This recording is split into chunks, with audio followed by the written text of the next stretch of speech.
तो मैं कहना चाहूंगी कि अगर हमारा युवा मजबूत हो जाए और इरादे पक्के कर ले तो उनको कोई भी हरा नहीं सकता है।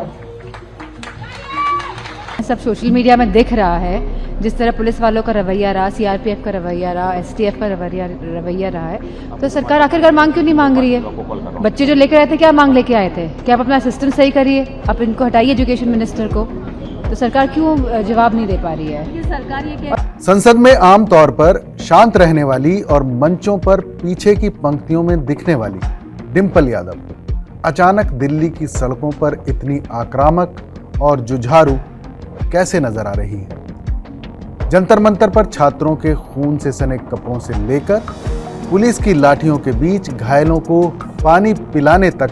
नमस्कार, आदाब, मैं हूं फरीद अली और आप देख रहे हैं हमारा खास show clear cut. NEET UG paper leak मामले और कॉकरोच जनता पार्टी यानी सीजेपी के बैनर तले जंतर मंतर पर चल रहे विरोध प्रदर्शनों के दौरान अगर किसी राजनेता ने सबसे ज्यादा ध्यान खींचा है तो वो हैं मैनपुरी से समाजवादी पार्टी की सांसद डिंपल यादव।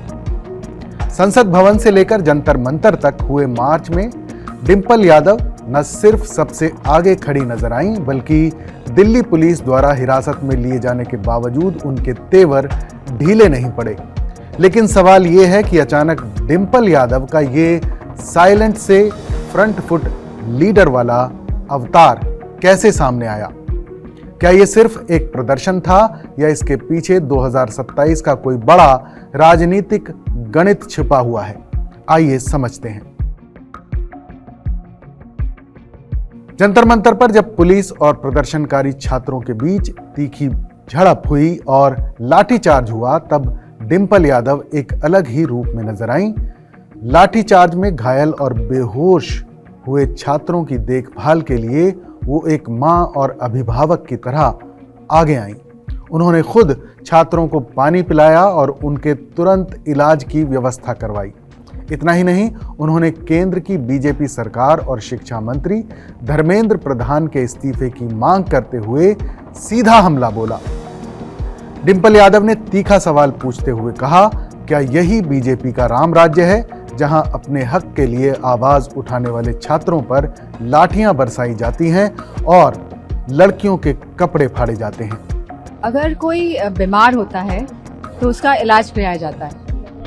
तो कहीं ना कहीं ये बच्चे ये बताने आए थे संसद भवन तक, उनका मार्च इसीलिए था कि वो सरकार को बताना चाहते थे कि आपका सिस्टम एक तरीके से बीमार पड़ गया है, काम नहीं कर रहा है ढंग से, उनके हितों के बारे में नहीं सोच रहा है।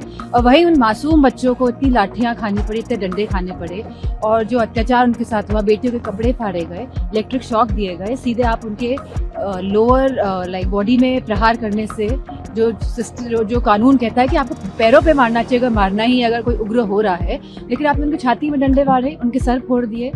इस बयान और उनके जुझारू तेवरों ने उन्हें एक पारंपरिक संकोची नेता की छवि से निकालकर पूरी तरह से एक आजाद और मुखर महिला राजनेता के रूप में स्थापित कर दिया है।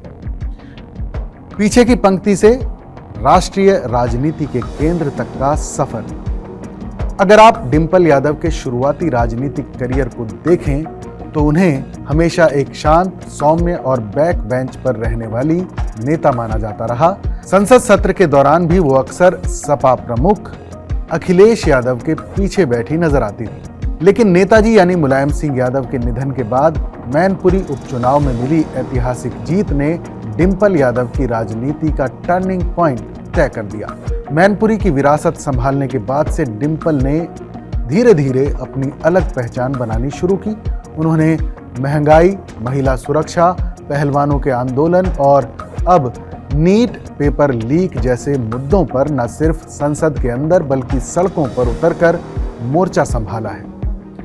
अब वो अखिलेश यादव के साए से बाहर निकलकर राष्ट्रीय स्तर पर सपा का एक सशक्त, आक्रामक चेहरा बनती नजर आ रही हैं। महिला वोटर और नया लीडरशिप नैरेटिव।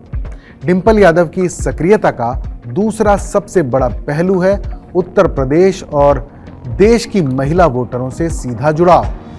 भारतीय राजनीति में महिला मतदाताओं की भूमिका निर्णायक हो चुकी है। डिंपल यादव जिस तरह से संवेदनशीलता और आक्रामकता का संतुलन बनाकर मुद्दे उठा रही हैं, उससे वो महिला सुरक्षा, शिक्षा और युवाओं के रोजगार जैसे विषयों पर सीधे आधी आबादी से कनेक्ट हो रही हैं। समाजवादी पार्टी की महिला विंग को रीशेप करने और एक पढ़े लिखे, समझदार और जुझारू चेहरे के रूप में डिंपल यादव का ये उभार समाजवादी पार्टी को महिलाओं के बीच एक नया और मजबूत विकल्प दे रहा है। अब ये बात समझ लेनी चाहिए कि ये सरकार की जो मंशा है वो किस तरह की है, जहाँ पूरा इनका सिस्टम भ्रष्टाचार से डूब गया है और कहीं ना कहीं बीमार आज नजर आ रहा है। और ये जो बच्चे आए थे प्रोटेस्ट करने के लिए, जितने भी युवा बच्चे, छोटे छोटे 16-17 साल के बच्चे, 18 साल के, वो तो खाली एक सिस्टम के में जो ये बीमारी है उसका बताने आए थे सरकार से, क्योंकि सरकार तो संज्ञान लेने को तैयार नहीं है। तो इसीलिए आए थे कि बता सके कि आप अपने रिफॉर्म्स लेकर आइए एजुकेशन में। और जो 20 बच्चों की जो मृत्यु हुई है, जो सुसाइड से मरे हैं बिकॉज ऑफ ये NET का पेपर जो लीक हुआ है, तो बच्चे तो यही चाहते थे कि इसका संज्ञान ले सरकार और रिफॉर्म्स लेकर आए, जिससे कि आगे ये इस तरह की बातें ना हो। और जो जिम्मेदार है, क्योंकि एजुकेशन मिनिस्टर इसके जिम्मेदार है, तो उनको इस्तीफा देना चाहिए। लेकिन इन लोगों ने इस्तीफा नहीं मांगा एजुकेशन मिनिस्टर का, जो बच्चों की मांग थी, और उसका उल्टा लोगों ने बच्चों पे लाठियां बरसाई, बच्चों के कपड़े फाड़े, छोटी छोटी बच्चों के कपड़े फाड़े, and they were totally devastated. बच्चों ने कहा कि पुलिस तो रक्षा के लिए होती है, हमको नहीं पता कि इस भक्षक रूप में दिखाई देगी पुलिस।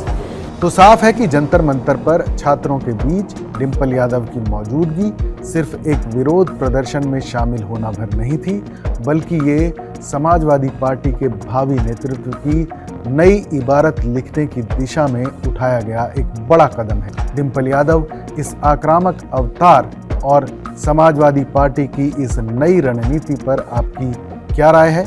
क्या डिंपल यादव केंद्र में विपक्ष का एक बड़ा चेहरा बन पाएंगी? हमें कमेंट बॉक्स में अपनी राय जरूर